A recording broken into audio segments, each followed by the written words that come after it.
সারা দেশে এক ধরনের চাঁদাবাজি, লুটপাট এবং জনগণের অধিকার হরণের মতো কাজগুলো আবারও বাংলাদেশের রাজনীতিতে ফেরত আসছে। বিচার চলাকালীন সময় আওয়ামী লীগের রাজনৈতিক কার্যক্রম নিষিদ্ধ করা, নিবন্ধন স্থগিত করা ইত্যাদি বিষয়ে আলোচনা করেছেন। আমরা আমাদের অবস্থান বলেছি, ওনারাও এ বিষয়ে ঐক্যমত পোষণ করেছেন।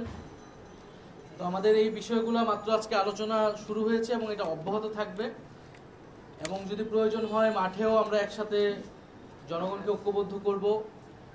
এবং আমাদের বর্তমান রাজনৈতিক পরিস্থিতিতে যে আমরা দেখছি সারা দেশে এক ধরনের চাঁদাবাজি, লুটপাট এবং জনগণের অধিকার হরণের মতো কাজগুলো আবারও বাংলাদেশের রাজনীতিতে ফেরত আসছে, তার বিরুদ্ধে আমাদের দৃঢ় অবস্থান।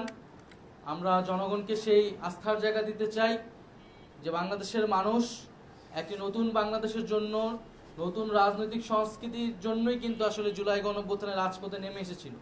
যদি পুরনো রাজনৈতিক সংস্কৃতি, পুরনো বন্দোবস্তের জন্য কেউ চেষ্টা করে তাহলে বাংলাদেশের জনগণ সেটা মেনে নেবে না এবং জুলাই গণঅভ্যুত্থানের শক্তি হিসেবে, ফ্যাসিবাদ বিরোধী শক্তি হিসেবে আমরাও সেটা মেনে নেব না। তো আমরা আশা করি যে আমাদের মধ্যে যে আলোচনা হয়েছে এবং স্থানীয় নির্বাচনের বিষয়ে আলোচনা হয়েছে, এটা জাতীয় নাগরিক পার্টি এর আগেও বলেছে, জনদুর্ভোগ এবং নাগরিক সেবা যে পাচ্ছে না মানুষ, সেটার জন্য জনগণের ভিতরেই স্থানীয় নির্বাচনের একটা আকাঙ্ক্ষা তৈরি হয়েছে। ইসলামী আন্দোলন বাংলাদেশও তাই মনে করে।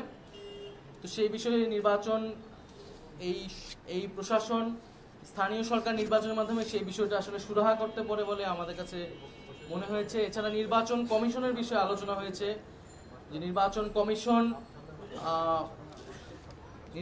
কমিশন পুরনো আইন দ্বারাই পরিচালিত হচ্ছে।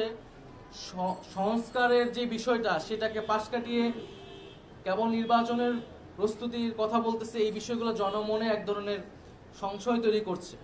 সরকার একদিকে সংস্কার কথা বলছে, জুলাই সনদের কথা বলছে, তার পাশাপাশি নির্বাচনের কথা বলছে, কিন্তু নির্বাচন কমিশন আবার সংস্কার ছাড়াই নির্বাচনের কথা বলতেছে। তো আমরা এই বিষয়গুলো, নির্বাচন কমিশনের যে সংস্কার রয়েছে সেটার পুনর্গঠন, এই বিষয়গুলো নিয়ে আমরা আলোচনা করেছি। তো ভবিষ্যতে আমাদের এই আলোচনা অব্যাহত থাকবে এবং আমাদের যে রাজনৈতিক দাবিগুলো রয়েছে সেই রাজনৈতিক দাবির ভিত্তিতে